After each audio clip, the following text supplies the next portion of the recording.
Here's a long overdue update on my 37 Hudson 8. We did have it running, but the radiator was overheating. Well, the engine was overheating, I apologize, and there was some leaks in the core. So that's being rebuilt right now. We did have the engine apart at the top, just to top the engine off. We had the head off intake left on, but we did take the exhaust manifold off. It did run okay. It was burning some oil, and so we tried some engine treatment, but we didn't see any improvement. So with the radiator out and full access to the engine, we made the decision to do a re-ring of the pistons. So we're in the process of prepping the engine to pull it out, and so we'll do that. We're gonna have original rings from Hudson that we're gonna go ahead and take care of that. We're gonna do all the gaskets because there was a major leak here, and I think down here the seal here was shot. So we're kind of just slowly tinkering away, getting this thing ready to get removed. We're gonna do the engine and transmission together. The transmission has a lot of leaks going on, so that needs to be dealt with. You really can't see on this side, but it's pretty gross. It's pretty gross.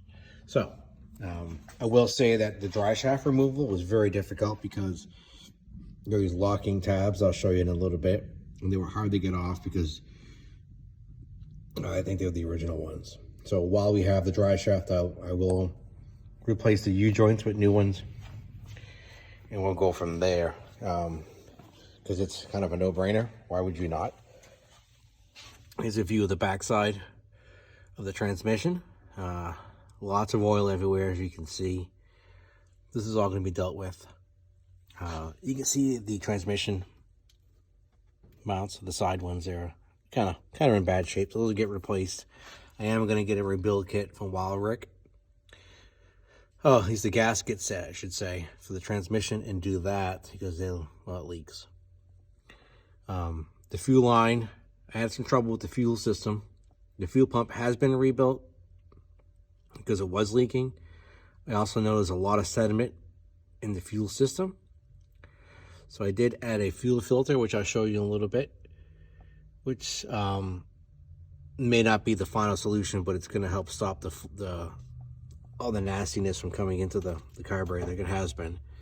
As you can see, the floor is in pretty tough shape. But that'll get taken care of too at some point in time.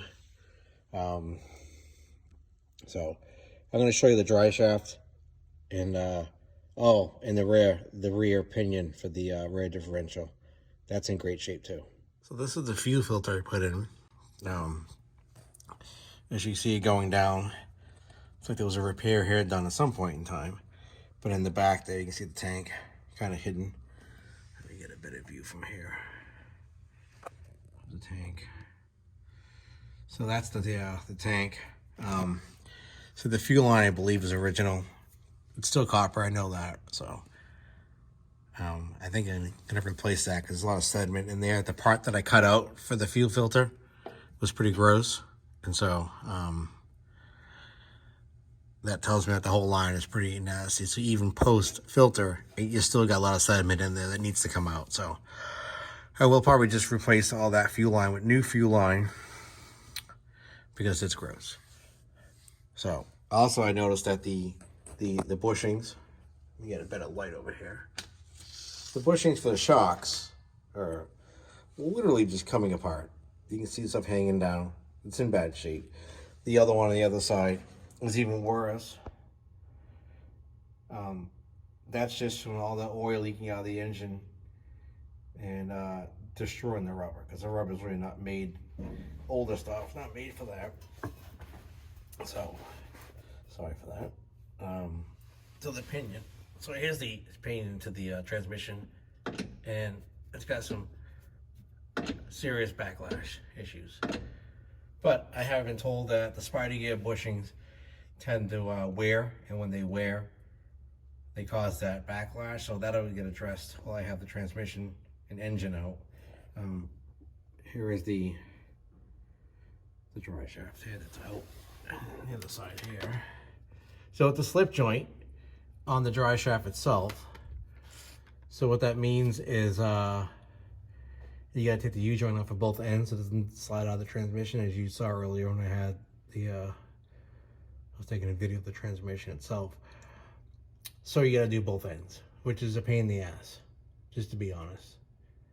But it's part of owning this old car, I guess, right? Everything's a pain in the ass. So this is a view under the transmission, passenger side, right here.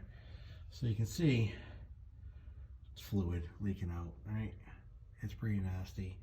There's that bushing bleeding out.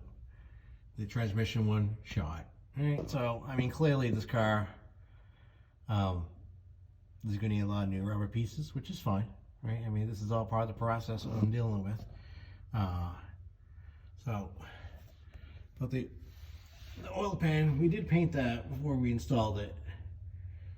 It's a little dirty now. That's because I did a pressure wash under the undercarriage here because it was just so covered in oil. So we're going to continue cleaning as we do this whole rebuild process. Getting this car so it's street worthy again, because it's not. Let's just be honest, it's not. There's a lot of things going on here that just are questionable. I mean, this spring is pretty like, what the heck is going on here? So there's going to be a lot of work being done to this car to get it back to where it should be. But we have the whole winter, so yay, there's that. So that's the underneath. Yeah, it's just nasty. So if anyone needs any reference pictures, here's some the locks, right, for the transmission, electric hand. I have new bushings for electric hand. For Wild Rick, those will go in once they're all cleaned up and painted and freshened up. So yeah, that's the latest update that I have on the car, on the progress. I've been just tinkering around today with just pulling some of the wiring off. And I think that's where I'm gonna probably keep it today, is just do the wiring as much as I can. Leave the rest of the mechanicals to do on another day when I have more time. So hopefully I'll have an updated video soon of the engine out. If there's anything you guys need videos of or something done, just let me know and I'll take care of that. All right, thanks.